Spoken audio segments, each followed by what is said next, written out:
If your seller's upside down in their house, the most important thing is to make sure they still got the cash to pay you when you close the deal. 1/3 of the states in the United States are officially in a housing recession. What you're gonna run into as a real estate agent where a lot of sellers are underwater on their mortgage. And most real estate agents think that's the end of the road and there's no deal to be had there. Here's what I would do instead to make sure the home would sell and I would still get paid. When I would set the listing appointment, I would go through a pre-qualification and pre-sale script.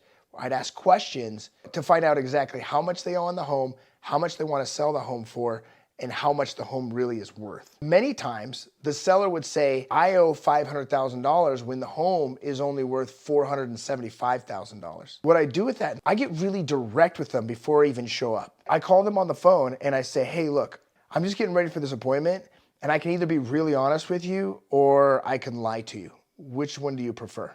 I totally understand you want to list your home and you want $500,000 for it and you owe $475,000. Is that right? And they'll be like, yes. Unfortunately, no matter how much data I scoured, no matter what I looked at, I can't find any comparables to justify $500,000. Realistically, to sell this home, you're gonna have to be closer to $475,000, which means you're gonna owe money when you close. I'm curious. Do you have any cash that you can bring to the closing so you can avoid having a foreclosure or a short sale and make sure you sell your house and move on? Sometimes people say no, but a lot of times people would say, yes, I've got cash I can bring to the table. So then I would go on the listing appointment, I'd do my listing presentation, but I would add this question in and I would say, Mr. Seller, how familiar are you with the reality of the market today? I would tell them exactly what they need to list it for and how much cash they would need to bring able to close escrow.